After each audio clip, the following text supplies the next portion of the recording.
Vamos então começar o nosso estudo bíblico dessa quarta-feira, dia 12 de novembro de 2025. Hoje, irmãos, eu quero falar com os irmãos apenas um salmo. Eu peço que vocês abram a sua Bíblia no Salmo 69. Salmo 69, e deixe-a aberta nessa passagem da Palavra de Deus. Às vezes, os irmãos têm percebido que nós falamos 2 salmos, quando dá 3 salmos, mas hoje não dá para falar. Hoje o Salmo 69 é extremamente rico e nós vamos ficar apenas nele, correndo o risco de não dar tempo. Então, o Salmo 69 é extremamente rico. Muito bem, o tema que eu dei para o Salmo 69 é esse que os irmãos estão vendo. O clamor de uma alma angustiada. O clamor de uma alma angustiada. O Salmo tem 36 versículos. Se você pudesse resumir este Salmo numa palavra, a palavra-chave principal aqui é clamor. O que o salmista vai fazer é um clamor aflito, angustiado para Deus. Vocês vão perceber a riqueza que tem o Salmo 69, e eu nem me aventurei de tentar estudar o Salmo 70, que é o próximo, devido à riqueza deste conteúdo. Eu queria trazer algumas informações iniciais, preparando os irmãos para esta maravilha que é o Salmo 69. Então veja só. Informações do Salmo 69, pelo menos 4. Essas 4 informações vão nos preparar bem para quando nós entrarmos na exposição propriamente dita. A primeira informação é sobre a dedicatória do Salmo. O texto diz aí em itálico, ao mestre de canto, segundo a melodia, os lírios, de Davi. Então, essa expressão, ao mestre de canto, mostra a dedicatória para quem o salmista escreveu, para um dos mestres do canto, do louvor, da adoração. Tinha alguns, 3 são mais conhecidos, que nós sempre falamos aqui, que é Asaf, Remã e Jedutum. Então, ele foi dedicado para um desses mestres da adoração. Segundo detalhe, sobre a autoria, Davi é o autor do Salmo 69, e você pode ver aí na expressão final aí, de Davi. Então fica claro que ele é o autor. A terceira informação é sobre o contexto. Veja, nós não sabemos exatamente em que momento, em que contexto, em que ambiente ou pano de fundo Davi escreveu o Salmo 69. O máximo que eu consegui foram 2 pistas. Essas 2 pistas estão no próprio texto, e a pista é, provavelmente ele escreveu o Salmo 69 quando estava fugindo dos seus inimigos. Fica um pouco em aberto, mas as 2 pistas que eu consegui, quando foi o momento, o ambiente que Davi escreveu este Salmo. Você pode ver as pistas aí, versículos 4 e 18. Acompanhe comigo aí as 2 únicas pistas que ele dá para nós. Versículo 4. São mais que os cabelos de minha cabeça, os que sem razão me odeiam. São poderosos os meus destruidores, os que com falsos motivos são meus inimigos. Por isso, tenho de restituir o que não furtei. Então, a primeira pista aí. Versículo 18, nós temos a segunda pista do ambiente ou do pano de fundo. Versículo 18. Aproxima-te de minha alma e redime-a, resgata-me por causa dos meus inimigos. Então essas são as 2 únicas pistas que eu consegui enxergar para tentar descobrir o contexto do Salmo 69. Mas vocês vão perceber que se você conhece a história de Davi, o que não faltava na vida dele era inimigo, adversário, contra os quais ele precisava sempre lutar, se prevenir, inclusive às vezes o inimigo era da sua própria casa, como foi certa vez com o seu filho Absalão. Então, esse é o terceiro. E o quarto? Esse quarto detalhe é muito interessante. O Salmo 69 é um salmo messiânico. É um salmo que aponta para Jesus Cristo, a pessoa de Jesus. Só para que os irmãos tenham uma ideia, eu anotei ali, vocês estão vendo. Esse salmo aponta para Jesus. E nós temos 7, eu vou mostrar todas elas para vocês. Nós temos 7 citações lá no Novo Testamento sobre o Salmo 69. É um dos salmos mais usados no Novo Testamento. Tem 3 salmos dos 150 que são os campeões de citação lá no Novo Testamento. Não sei se todo mundo lembra, mas os 3, medalha de ouro, prata e bronze, por assim dizer. O Salmo 22, lembra do Salmo 22? O primeiro versículo já começa assim: Deus meu, por que me desamparaste? E aí você se lembra do que Jesus falou na cruz. Então, o Salmo 22, o Salmo 69 e o Salmo 110. 22, 69 e 110 são os 3 salmos mais usados e mais citados no Novo Testamento. E esse daqui eu vou mostrar todas elas, talvez não dê tempo a gente ler as 7 citações, mas o Salmo 69 é citado 7 vezes no Novo Testamento, para que vocês tenham uma ideia da importância dele lá nos dias de Jesus. Muito bem, este é um dos salmos messiânicos. Esboço do Salmo 69. Eu fiz uma sigla aí para variar, né? Para variar, eu fiz uma sigla para ajudar vocês na compreensão. O Salmo 69 está dividido em 3 partes. Primeira, o lamento de Davi, versículos 1 a 12. Segunda, a sua oração ao Senhor, versículos 13 a 28. E terceira, a sua adoração a Deus, versículos 29 a 36. Então, se vocês observarem, dá para formar a sigla LOA. Não é aquilo que vocês estão pensando, porque tem o LOA e tem o LOAS, não tem? Já ouviram falar? Tem a sigla LOA, que é Lei de Organização Anual, não é essa LOA, ou também não é LUA, que nós vamos estudar nessa noite. E também não é o LOAS, com S no final. Então, 3 palavrinhas resumem esse clamor, lembrando que a palavra principal do Salmo 69 é clamor. Davi faz um clamor aflito e angustiado. Então, a letra L de lamento, letra O de oração e letra A de adoração. 3 palavrinhas: lamento, oração e adoração. Tem um detalhe aqui no Salmo, se a sua Bíblia for igual à minha, o título é em negrito da sua Bíblia, está escrito o lamento do Messias, não está? Não está escrito assim? Se a sua Bíblia for igual à minha, o lamento do Messias. Veja, esse não é o melhor título, porque não é o lamento do Messias, é o lamento de Davi. Então, aqui a ideia, aliás, quando você vê os títulos em negrito, tome cuidado, porque às vezes a ideia é nos ajudar, mas nem sempre o título em negrito reflete o que realmente está no texto. Às vezes ele induz você já vai ler com aquele pensamento. Veja, em última análise, quem está lamentando é o Messias, porém, o lamento é de Davi. É o lamento de Davi que aponta no futuro, profeticamente, escatologicamente, aponta para o Messias. Então, o lamento do Messias talvez não seja aí o melhor título para este salmo. Davi, e o salmo ele é interessante pelo seguinte: Davi vai lamentar, mas vocês vão ver coisas que, às vezes, o lamento dele, o clamor dele, excede a sua vida, excede os seus dias, os seus tempos, e em última análise, este lamento é aplicado ao Messias. Talvez por isso deram este título aqui. Por exemplo, só uma explicação sobre os títulos, né? Lá no Salmo 113, se a sua Bíblia for igual à minha, está escrito assim, o título: o Senhor, o maior e mais digno objeto de louvor.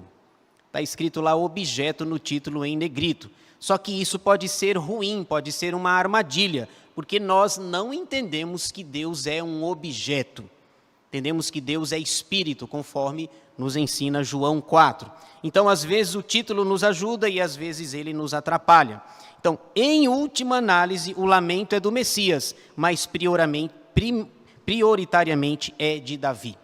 Vamos então ver aí as 3 letras do Loa. Primeira parte, o lamento de Davi, versículos 1 a 12. Eu quero ler a primeira parte aqui, acompanhe a leitura para que a gente se familiarize com o texto. Ao mestre de canto, segundo a melodia, os lírios de Davi. Salva-me, ó Deus, porque as águas me sobem até a alma. Estou atolado em profundo lamaçal, que não dá pé. Estou nas profundezas das águas, e a corrente me submerge. Estou cansado de clamar, secou-se-me a garganta, os meus olhos desfalecem de tanto esperar por meu Deus. Olha só um detalhe, aqui na leitura você vai perceber, você está lendo o versículo, às vezes você vai ter um versículo que você vai lembrar de Jesus. Talvez por isso o título Lamento do Messias. Você está lendo um versículo, você diz, eu lembro disso daqui em algum lugar. É ao cumprimento da profecia lá no Novo Testamento. Vocês vão ver que alguns versículos remetem a gente lá para frente. Versículo 4. São mais que os cabelos de minha cabeça, os que sem razão me odeiam. São poderosos os meus destruidores, os que com falsos motivos são meus inimigos. Por isso, tenho de restituir o que não furtei. Tu, ó Deus, bem conheces a minha estultice, e as minhas culpas não te são ocultas. Não sejam envergonhados por minha causa os que esperam em ti. Ó Senhor, Deus dos exércitos, nem por minha causa sofram vexame os que te buscam, ó Deus de Israel. Pois tenho suportado afrontas por amor de ti, e o rosto se me encobre de vexame. Tornei-me estranho a meus irmãos, e desconhecido aos filhos de minha mãe. Pois o zelo da tua casa me consumiu, e as injúrias dos que te ultrajavam caem sobre mim. Chorei, em jejum está a minha alma, e isso mesmo se me tornou em afrontas. Pus um pano de saco por veste, e me tornei objeto de escárnio para eles. Tagarelam sobre mim os que à porta se assentam, e sou motivo para cantigas de beberrões. Então, até o versículo 12, Davi faz um lamento para Deus, um clamor. Esse é um dos salmos mais aflitivos, por assim dizer, de Davi. A coisa estava feia para ele. É que se nós pararmos para pensar nos detalhes, vocês vão perceber que a coisa estava muito complicada para ele. Veja só, eu fui selecionando por partes aí este lamento. O lamento em partes, versículos 1 a 3. O seu clamor intenso a Deus. E o seu clamor, ele usa metáforas, figuras de linguagem para mostrar que a situação estava ruim para ele. Especialmente a metáfora da água, que ele vai usar aqui no texto. Então ele diz no versículo 1, salva-me, ó Deus, porque as águas me sobem até a alma. Eu não sei se você já... aliás, água na Bíblia é símbolo de caos, de confusão, de problemas, de adversidades. Água, especialmente mares, é símbolo de problemas, de dificuldades. Se você for, por exemplo, para Apocalipse 13, você vai ver que há uma besta que emerge do mar. Porque o mar, na Bíblia, traz esse simbolismo de problemas, aflições, adversidades e problemas. No versículo 2, a descrição de como ele estava. Estou atolado em profundo lamaçal, que não dá pé. Estou nas profundezas das águas, e a corrente me submerge. Alguém que está atolado no lamaçal e alguém que está nas profundezas das águas. Eu lembrei de um exemplo, por exemplo, aparece ali, né? Eu coloquei Jonas capítulo 2, versículo 3. Jonas 2 é aquele texto em que ele, após ser lançado no mar e engolido pelo grande peixe, Jonas fez uma oração lá no ventre do grande peixe. Só para os irmãos terem uma noção de como ele estava.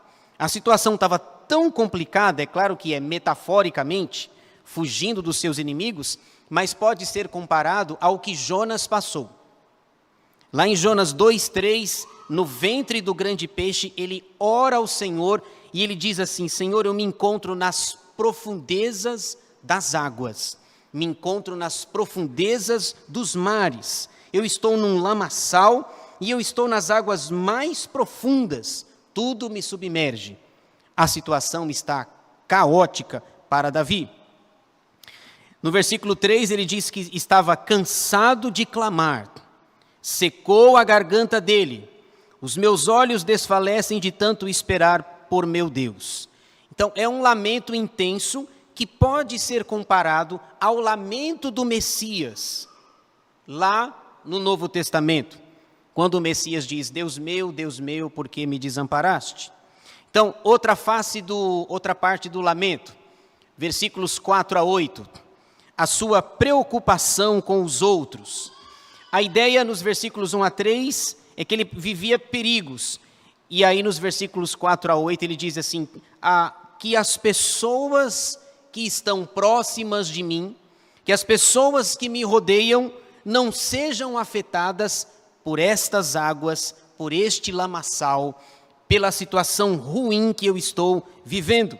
É um dos salmos mais tristes, mais profundos e mais angustiosos de Davi. Veja aí no versículo 4, ele diz, olha a outra metáfora para falar dos inimigos, a quantidade dos inimigos. E aqui eu fiz uma conta interessante, são mais que os cabelos de minha cabeça, perceberam aí? Ele disse que tem mais inimigo do que os cabelos da cabeça. Eu fiquei sabendo que normalmente, na média, o ser humano tem 120 mil fios de cabelo na sua cabeça. Aí tem um detalhe, mas e quem é careca?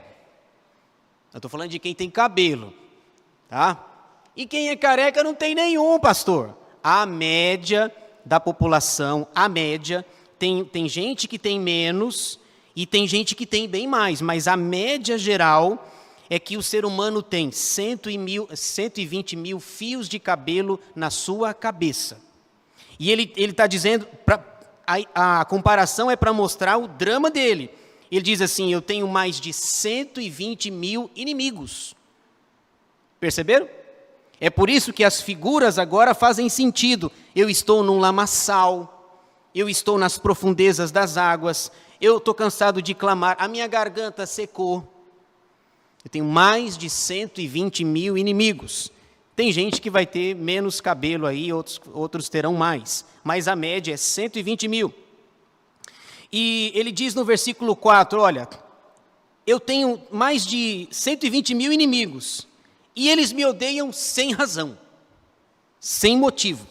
E aí vem a primeira das 7, não percam as contas, a primeira das 7 citações. O versículo 4 é usado por Jesus, lá no Novo Testamento. Lá em João, no capítulo 15, no versículo 25, Jesus estava conversando, lembra, João 15, aquele texto que diz assim, eu sou a videira verdadeira e o meu pai é o agricultor. E aí ele está conversando lá, dizendo que é a videira verdadeira, e lá no versículo 25 ele vem e solta uma pérola, e diz assim, odiaram-me sem motivo. Opa, uma pérola não, ele está citando o Salmo 69, versículo 4. Davi diz assim, os meus inimigos são mais numerosos do que os fios de cabelo da minha cabeça. E detalhe, eles me odiaram sem motivo. E Jesus, lá em João 15, 25, usa este texto para dizer assim, olha, por exemplo, o que foi que Jesus fez de errado para que as pessoas o odiassem? Para que tanta raiva, para que no final da vida dele as pessoas dissessem, crucifica-o, crucifica-o. O que foi que ele fez de errado? É por isso que Jesus diz assim, odiaram-me sem motivo. Versículo 5. Ele reconhece os seus pecados, ele diz assim, olha, eu conheço a minha estultice. Estultice é insensatez, tolice. Eu conheço os meus pecados, eu sei quem eu sou. No entanto, eu busco a Deus, para que eu saia desse lamaçal, dessas águas profundas, por conta do problema da minha garganta, por causa dos inimigos que me odeiam sem motivo, mais de 120 mil inimigos. Eu conheço os meus pecados. E ele pede, versículo 6, o seu pedido para Deus. Não sejam envergonhados por minha causa os que esperam em ti, ó Senhor, Deus dos exércitos, nem por minha causa sofram vexame os que te buscam, ó Deus de Israel. Depois ele diz, eu suporto, versículo 8, tornei-me estranho a meus irmãos e desconhecido aos filhos de minha mãe. Aqui eu lembrei de alguém. É assim, o Salmo 69 é assim, você está lendo e de vez em quando você lembra de alguém. Ou do Antigo Testamento, ou do Novo Testamento. Aqui eu lembrei de um personagem do Antigo Testamento. Ele diz que se sentia desprezado. Jó também se sentiu assim. Jó, capítulo 19, versículos 13 a 19, ele diz assim, os meus irmãos me desprezam, a minha família me despreza, os meus irmãos, os meus parentes me desprezam, até o hálito da minha boca é desprezível para minha esposa. Lembra desse texto? Eu dou uma ordem para o meu empregado, para o meu criado, e ele não obedece. Então, o sentimento de Davi, tornei-me estranho aos meus irmãos e desconhecido aos filhos de minha mãe. Os meus irmãos não me conhecem.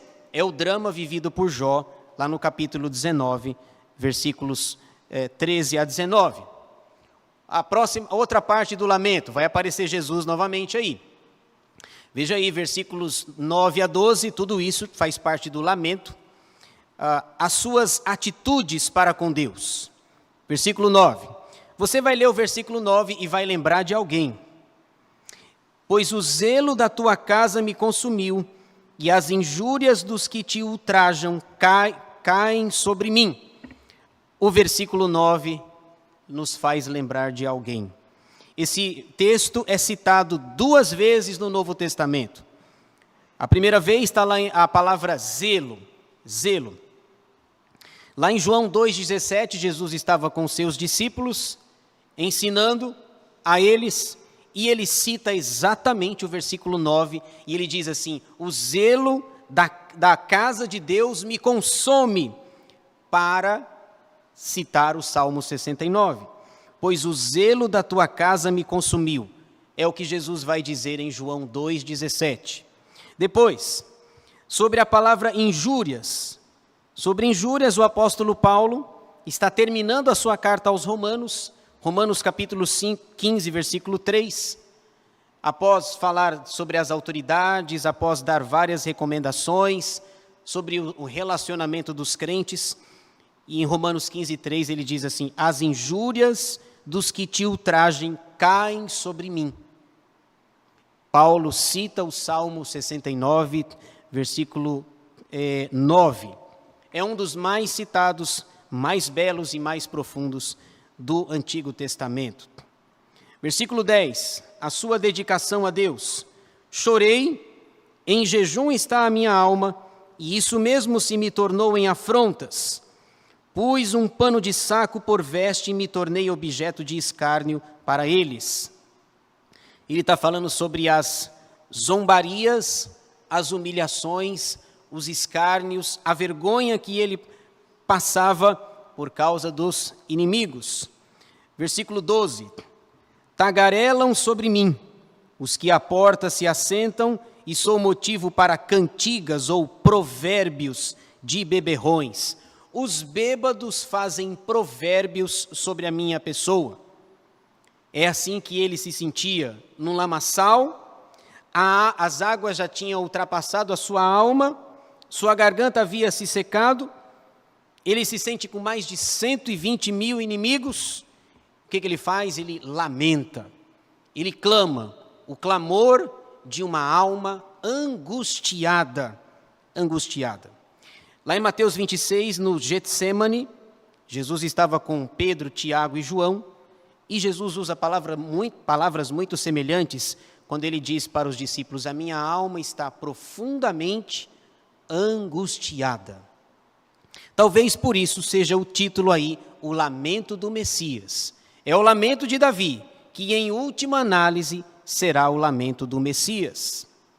Muito bem, agora vamos para a segunda parte. A letra L já foi, agora a letra O de oração. A sua oração ao Senhor. Os versículos 13 a 28 podem ser resumidos na palavra oração. Ele ora ao Deus da aliança. Aqui tem um detalhe muito interessante que eu vou mostrar mais para frente. Quando ele ora, dos versículos 13 a 28, veja aí que a palavra Senhor está com letras maiúsculas. Quanto a mim, porém, Senhor, tudo maiúsculo. Para nós, aqui na língua portuguesa, pode parecer a mesma coisa, mas não é. Aliás, eu sempre falo, né? Os detalhes fazem toda a diferença. Deus recebe alguns ou vários nomes no Antigo Testamento. E a palavra que ele usa aqui é a palavra Iavé, ou Javé, ou Jeová. É o Deus da aliança, é o Deus do pacto. Olha só, para orar, ele diz assim: eu vou orar ao Deus do pacto, ao Deus da aliança, que me socorre, que é poderoso para me tirar do lamaçal, para me tirar das profundezas das águas, para restaurar a minha garganta e para me livrar desses mais de 120 mil inimigos. Esse é o nome do Deus do pacto, Deus da aliança, é o nome lá de Êxodo capítulo 3. Lembra quando Moisés viu uma sarça, uma árvore, uma sarça que ardia e não se consumia? Lá em Êxodo 3, Moisés fica curioso, se aproxima, quer ver aquela sarça, e a ordem de Deus é: Moisés, tira as sandálias dos pés, porque o lugar em que você está é terra santa. Ali, Deus se apresenta como o Deus do pacto, o Deus que chamou Sete, Noé, seus 100, Abraão, Isaque, Jacó, José, os patriarcas, Moisés, Josué, os juízes, os reis, inclusive Davi. Ele diz assim: a minha oração é a esse Deus que após Caim matar Abel, o Senhor deu outro filho, Sete, como uma descendência santa, uma descendência do pacto. Eu vou orar para esse Deus que nunca se esquece do seu pacto. É o Deus de Gênesis 12 para Abraão: Abraão, sai da tua terra, da tua casa, da tua parentela e vai para uma terra que te mostrarei. Então ele tá dizendo assim: a quem ele vai orar? Ao Deus da aliança, que pode tirá-lo do lamaçal, tirá-lo das profundezas das águas, restaurar sua garganta e espantar os 120 mil inimigos, e ele ficar apenas com os cabelos da sua cabeça. Veja aí então o teor, o conteúdo da oração, versículos 13 e 14, o seu pedido de socorro a Deus. Olha só: quanto a mim, porém, Senhor, faço a ti em tempo favorável a minha oração. Responde-me, ó Deus, pela riqueza da tua graça, pela tua fidelidade em socorrer. Ele destaca dois atributos de Deus aqui, né? A graça de Deus e a fidelidade. Deus é gracioso, versículo 13, e Deus é fiel. Deixa eu só falar um comentário sobre isso daqui. Às vezes, é muito comum as pessoas dizerem assim: Deus é fiel a mim. Deus não é fiel a mim. Deus também não é fiel a você. Inclusive, uma curiosidade, não sei se todo mundo se lembra, mas aquele hino 32, lembra do hino 32? Tu és fiel, Senhor? Antigamente a letra dizia assim: tu és fiel, Senhor, fiel a mim. Agora o hino mudou, o hino está assim, porque a teologia está errada. Agora o hino está: tu és fiel, Senhor, fiel assim. E já estão querendo mudar novamente. Há uma proposta para que seja: tu és fiel, Senhor, fiel a si. A, espaço, S-I. A mim, assim, para dar rima, mas teologicamente é fiel a si. A si. Hoje nós cantamos assim, mas talvez no futuro nós cantemos que Deus é fiel a si. Outra coisa, quando a gente diz que Deus é fiel, a gente precisa complementar que Deus é fiel e justo. É assim que o apóstolo João nos ensina, 1 de João 1,9, se confessarmos os nossos pecados, Ele é fiel e justo para nos perdoar. Se nós falarmos que Ele é só fiel, está incompleto. Ele é fiel para me abençoar e Ele é justo para me disciplinar. Uma vez, geralmente eu vejo em carros assim, né? Deus é fiel. Uma vez eu vi assim, Deus é fiel, e você? Quase que o carro estava sujo, quase que eu escrevi, infiel. Deus é fiel, e você? Infiel. Aí ouvindo um Fusca assim, né? Aí no Fusca estava, Deus é fiel e justo. Aí eu falei, e a tentação, falei, esse é calvinista. Falei, esse é calvinista. Deus é fiel e justo. Esse aqui entendeu, esse aqui entendeu. Então, quando a gente diz que Deus é fiel, é preciso esclarecer essas questões. E Davi diz assim, eu oro ao Deus da aliança porque Ele é um Deus de graça, e Ele é um Deus de fidelidade. Ele cumpre as suas promessas e vem cumprindo desde Abraão e tem cumprido até o momento. 14. Livra-me do tremedal, que é a lama lá do início, para que não me afunde. Seja eu salvo dos que me odeiam e das profundezas das águas. Então ele já lamentou e agora ele está orando, pedindo para que Deus o tire das profundezas das águas. Próxima parte da oração, versículos 15 a 18.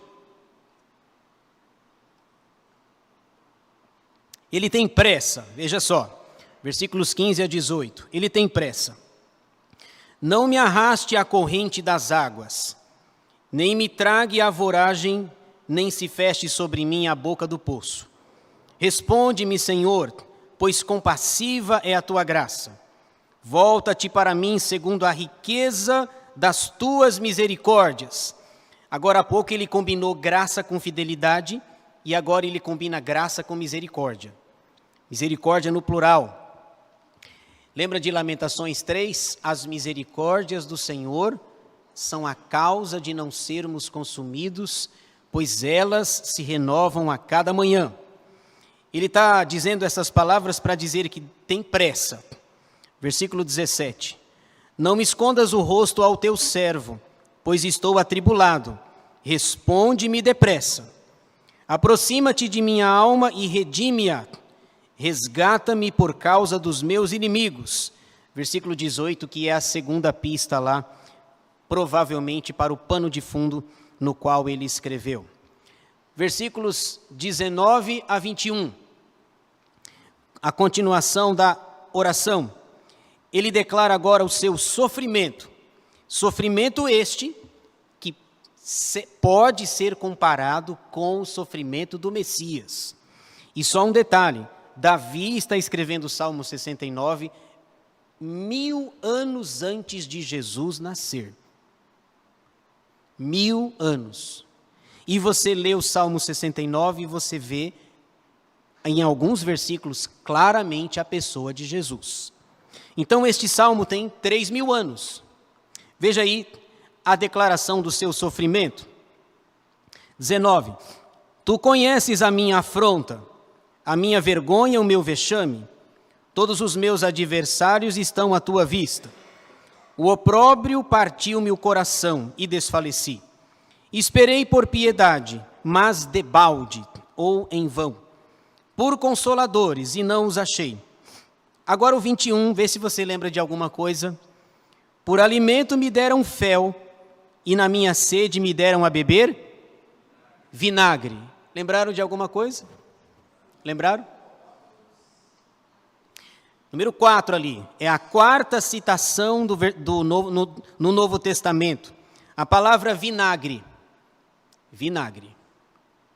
Jesus estava pendurado na cruz, Nós conhecemos a história, ele fala 7 brados, 7 frases, e uma delas é: tenho sede. Tenho sede. Jesus estava sofrendo, o seu sofrimento começou na quinta-feira à noite, aquela reunião clandestina do Sinédrio Judaico. Na sexta-feira de manhã, por volta das 8, 9 horas da manhã, ele já estava diante de Pilatos. Ele sofre, meio-dia mais ou menos ele vai para a cruz. Há uma grande escuridão em toda a terra, 3 horas sem luminosidade, do meio-dia às 3 horas da tarde. O sofrimento é atroz, ele está com o corpo assim, a dificuldade de inspirar e expirar e respirar. E aí ele solta e diz assim: tenho sede. E um soldado escuta e molha uma esponja lá e chega na boca dele e dão vinagre para ele. Vinagre. E segundo os estudiosos, vinagre é para prolongar o sofrimento. Quem está com sede tem que beber água. Mas deram vinagre. E ainda vem um soldado lá e fura o lado aqui, o lado de Jesus. E Davi diz assim no versículo 21, por alimento me deram fel, e na minha sede me deram a beber vinagre, 1000 anos antes de Jesus nascer. E Jesus, em uma das últimas palavras da cruz, diz: tenho sede. Isso está lá em Mateus 27, 48. Muito bem. Outra parte da oração. Versículos 22 a 28. Ele está orando ainda. E agora ele vai pedir o seguinte: Senhor, e aqui que vem a maior concentração das citações. Agora nos versículos 28, em linhas gerais, ele pede para Deus fazer justiça a esses inimigos. A esses inimigos que na cabeça dele são mais de 120 mil. Ele pede, na verdade, maldição. Ele faz uma espécie de oração imprecatória, para que Deus castigue e discipline esses inimigos. Olha só como ele constrói a oração. E está dividido em 3 trechos de 3 trechos aí, que aparece ali, o que está em vermelho para vocês ali. Versículos 22 a 24. O que ele pede? Senhor, derrama a tua ira sobre os inimigos. 22. Sua mesa, torne-se-lhes diante deles em laço. Então, a figura da mesa, né? Mesa traz a ideia de comida, de alimentação, de comunhão. Lembra do Salmo 23? Preparas-me uma mesa na presença dos meus adversários. Mas a ideia da mesa é um efeito contrário aqui. Sua mesa torne-se-lhes diante deles em laço, e a prosperidade em armadilhas.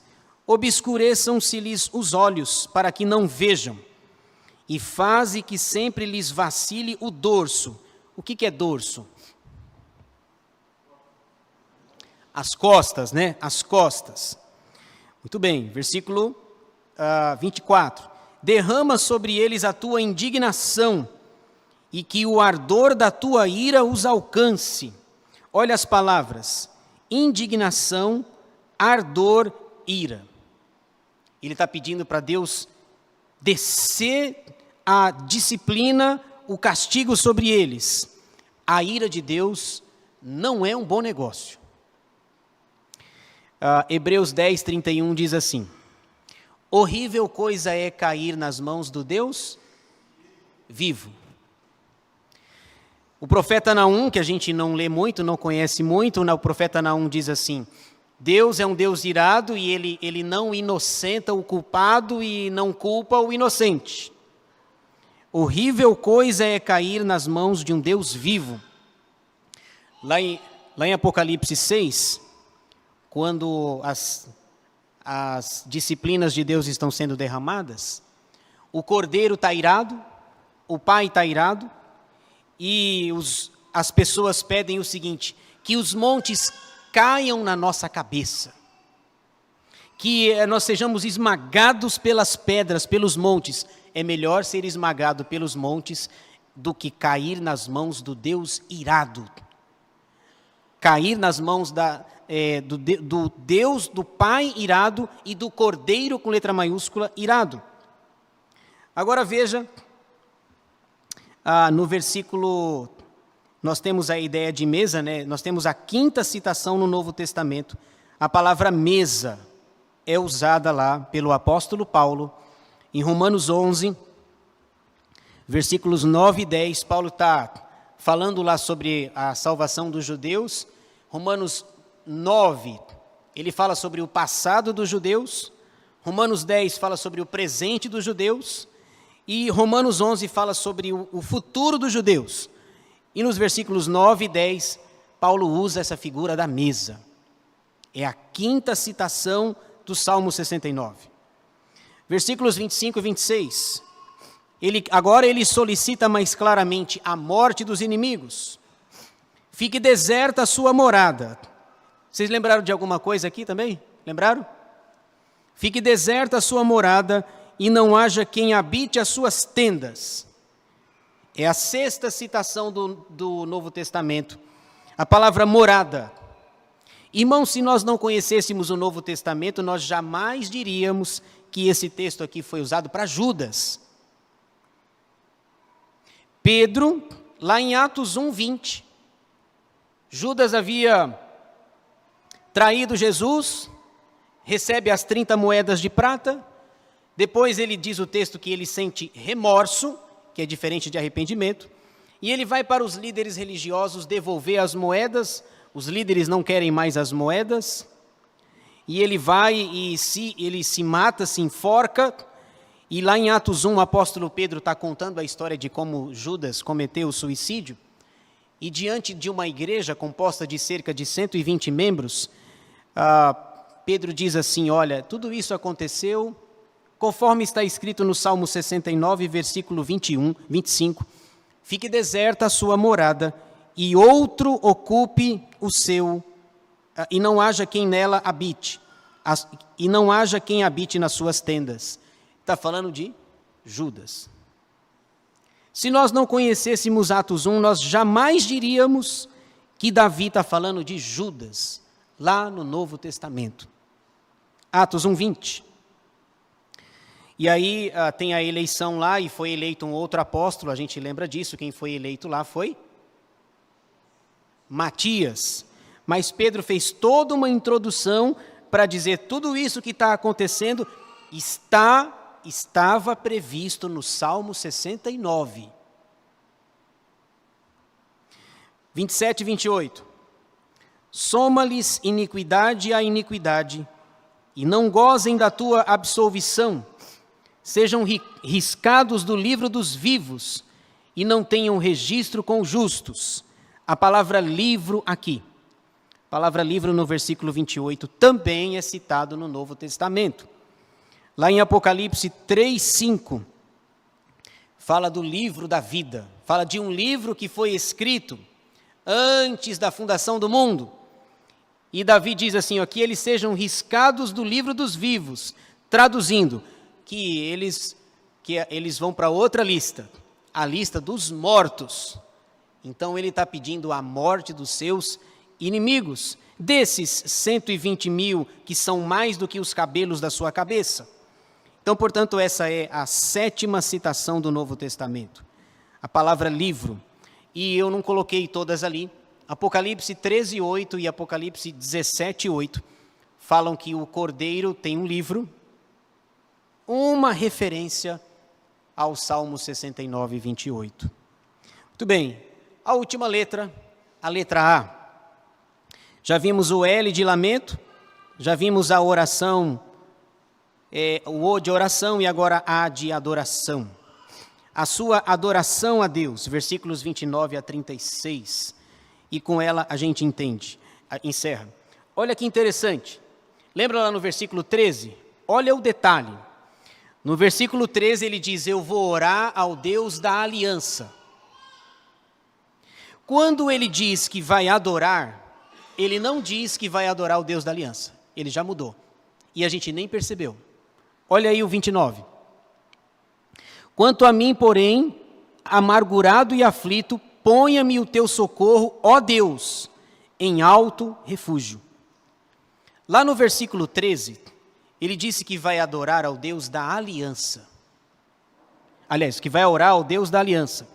E no versículo 29, ele diz que vai adorar não ao Deus da aliança, ao Deus Todo-Poderoso. Olha o detalhe. Eu oro para quem não se esquece do pacto. Eu adoro a quem é poderoso. E a gente nem percebeu. Para a gente é só Senhor Deus, Senhor Deus. Às vezes Altíssimo. Então, para orar é ao Deus do pacto. Eu oro para Ele porque Ele jamais se esqueceu da aliança. Para adorar, eu adoro o Deus Todo-Poderoso. O Deus que Ele vai dizer já, o Deus que criou todas as coisas, os céus, a terra, os mares. Então, já não é o Deus do pacto, é o Deus poderoso. A palavra Deus lá é a mesma de Gênesis 1:1, lembra? No princípio, criou Deus os céus e a terra. Em hebraico, que é o único versículo que eu lembro ainda, né? Bereshit bara Elohim et hashamayim vehaaretz. Falei em línguas agora, né? Falei em línguas, né? No princípio, criou Deus os céus e a terra. Não é o Deus do pacto, é o Deus poderoso. Eu oro para o Deus da aliança, eu adoro a quem é poderoso. Agora veja o texto, se não faz sentido. 29, de novo. Quanto a mim, porém, amargurado e aflito, ponha-me o teu socorro, ó Deus, em alto refúgio. Louvarei com cânticos o nome de Deus. Não é Senhor com letra maiúscula, está vendo? Louvarei com cânticos o nome de Deus, poderoso. Exaltá-lo-ei com ações de graças. Será isso muito mais agradável ao Senhor da aliança do que um boi ou um novilho com chifres e unhas. Olha que interessante que ele diz aqui. Ele diz que o louvor verdadeiro, o louvor que exalta de fato o Deus poderoso, é melhor do que sacrifício. É melhor do que bois, do que um boi ou um novilho com chifres e unhas. O boi, no povo do pacto, no povo da antiga aliança, o boi era o animal mais caro para que alguém adorasse a Deus. Se o adorador levasse um boi lá para o sacerdote matá-lo, derramar o seu sangue, se ele levasse um boi, ele estava adorando com o que havia de mais caro. Ele pega o mais caro para dizer assim, olha, no entanto, é melhor um louvor sincero do que um boi, que vai me custar, que é caro, mas é melhor um louvor sincero do que um boi. Deus se agrada, na verdade, é da sinceridade do nosso coração, do nosso louvor, da nossa adoração. Depois, essa aqui, nos versículos até o 33, ele está falando sobre o seu compromisso assumido. Versículo 32 e 33, Deus não despreza os aflitos. Ele já vê uma luz no fim do túnel, para quem estava num lamaçal, para quem estava submerso por águas, com a garganta prejudicada, ele já vê uma luz no final do túnel, depois de orar, depois de adorar. Olha aí, ele vê uma luz no fim do túnel. Vejam isso os aflitos e se alegrem. Quanto a vós outros que buscais a Deus, que o vosso coração reviva, porque o Senhor responde aos necessitados e não despreza os seus prisioneiros. Essa é a primeira parte da adoração. E a última, versículos 34 a 36, a sua ordem para o louvor coletivo. Agora, não só ele deve louvar, mas também toda a criação, porque a ênfase está no Deus poderoso, Deus que criou todas as coisas. Sua ordem coletiva, versículos 34 e 36. Aqui tem um detalhe que passa desapercebido, até eu passei desapercebido, fui surpreendido aqui, mas eu vou explicar para vocês. Olha só, 34. Louvem-no os céus e a terra, os mares e tudo quanto nele se move. Perceberam? É uma convocação para que a criação louve a Deus. O céu louva a Deus, os céus, a terra, os mares, tudo que existe. Lá no Salmo 47, por exemplo, ele chega a dizer: os rios batam palmas e juntos cantem e louvem a Deus. Porque ele está adorando ao Deus que é poderoso, que criou os céus, a terra e os mares. Agora a surpresa. A surpresa está nos versículos 35 e 36. Os estudiosos dizem que esses dois versículos foram acrescentados depois. E a gente nem percebeu. É muito sutil, veja só. Os versículos 35 e 36 foram escritos depois por outra pessoa, porque ele interrompe abruptamente o que é dito. É outro assunto, perceba. Não tem nada a ver uma coisa com a outra. Então, segundo os estudiosos, os versículos 35 e 36 foram adicionados depois de Davi. Olha só. Versículo 35. Porque Deus salvará Sião e edificará as cidades de Judá, e ali habitarão e hão de possuí-la. Também a descendência dos seus servos a herdará, e os que lhe amam o nome nela habitarão. Perceberam? Está estranho isso daqui, né? O assunto está destoando. Ele está falando que de louvor, de adoração a Deus, e os estudiosos dizem que os versículos 35 e 36 foram acrescentados posteriormente, provavelmente um desejo do salmista de que a cidade de Jerusalém fosse resgatada, provavelmente depois de algum cativeiro. Davi fala do seu problema pessoal, e nos versículos finais ele fala assim: Deus vai salvar Sião, Deus vai salvar as cidades de Judá. Não é mais adoração o assunto dele, perceberam? Muito sutil, nem eu tinha percebido. Então, é uma adição inspirada, mas colocada em tempos posteriores, provavelmente depois, um desejo do salmista, de quem acrescentou, de que a cidade de Judá fosse resgatada, restaurada, que ela voltasse do cativeiro e que ela fosse habitada novamente. Versículo 35, e ali habitarão. Se ali habitarão é porque ela está vazia, está sem moradores, na perspectiva de que Deus redima as cidades de Judá e elas sejam habitadas novamente. Então, é isso. Esse é o resumo aí do Salmo 69. Viram? Belíssimo salmo. Impressionante. Impressionante a profundidade, apesar de não sabermos o contexto. Nós temos essa pista aí de que ele escreveu fugindo dos 120 mil inimigos, porque ele tem mais inimigo do que fios de cabelo na cabeça. Então, a lembrança aí do LOA, né? Então, LOA não é Lei de Organização Anual, tem o LOAS também com S. Então, lamento, oração e adoração. Lamento até o 12, oração até o 28, adoração até o 36. Para a gente encerrar aqui algumas aplicações, o que esse salmo tem a ver conosco. O que podemos aprender do Salmo 69? Destacamos 3 lições, bem rapidinho aqui. Coisas que têm tudo a ver com a sua vida e com a minha também. Observem. Primeira, podemos passar por muitas aflições. Essa é a primeira lição que nós podemos aprender do Salmo 69. Nós podemos passar por muitas aflições. Nenhum crente está ileso de passar por aflições. Jesus não falou isso?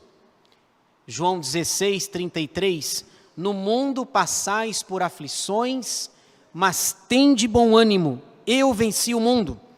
Então, as aflições não são incompatíveis com a vida cristã. Se um crente sofre, é perfeitamente possível. Não somos adeptos da teologia coaching, que você é maravilhoso, lindo, como eu sempre falo, né? E também não somos adeptos da teologia da prosperidade. Deus pode dar prosperidade, mas essa não é a ênfase ensinada na palavra de Deus. Portanto, se você vê um crente sofrendo, geralmente as pessoas acham que é pecado. Quer ver? Um exemplo rapidinho. Os discípulos achavam isso. Lá em João 9, é dito de um cego, de um jovem que era cego de nascença, lembra disso? Os discípulos chegam para Jesus com olha, isso é teologia.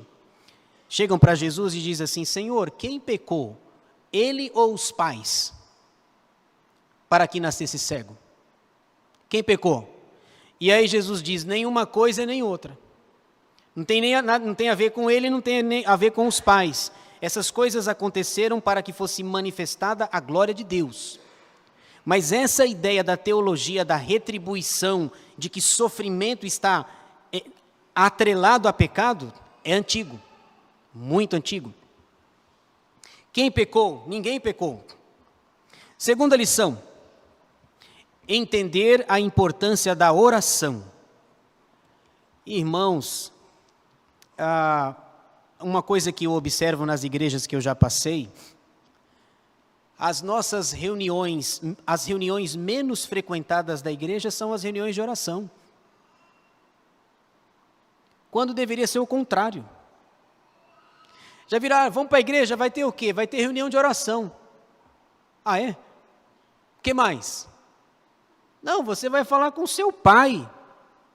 Você vai falar com seu Deus Todo-Poderoso, Criador dos céus, da terra, dos mares. Geralmente as reuniões menos frequentadas, pelo menos nas igrejas que eu passei aqui, graças a Deus, tem um número bom, são as reuniões de oração. A oração é o oxigênio do crente, a gente precisa orar e a gente não quer orar. Não é assim? A gente começa a orar, ler a Bíblia, dá sono, não dá? Dá sono, dá cansaço. Agora numa série não dá não. Fica lá, vou maratonar aí o Netflix aí, horas e horas. Porque a gente não quer as coisas espirituais. Devemos entender a importância da oração. Isso está no versículo 13. Terceira e última, louvar a Deus pelo seu socorro. Versículo 30, veja só o que Davi diz assim: louvarei com cânticos o nome de Deus, exaltá-lo-ei com ações de graças. Louvar a Deus. Se por um lado nós passamos por problemas, por outro lado nós deveríamos louvar ao Senhor pelo socorro de Deus, pelos livramentos, pelas vitórias. Deveríamos sermos alegres pelo socorro do Senhor. Lembra do Salmo 121? Eleva os olhos para os montes, de onde me virá o socorro? O meu socorro vem do Senhor, que fez os céus e a terra. Louve a Deus pelo socorro, pela vitória. Às vezes a gente acha que os benefícios que nós temos é fruto do nosso dinheiro, foi o remédio que eu tomei, foi os bons médicos que eu fui, também, mas foi o Senhor. Louve a Deus pelo seu socorro. Podemos passar por aflições, devemos entender a importância da oração e louvar a Deus pelo seu socorro. É isso, Salmo 69, o clamor de uma alma angustiada.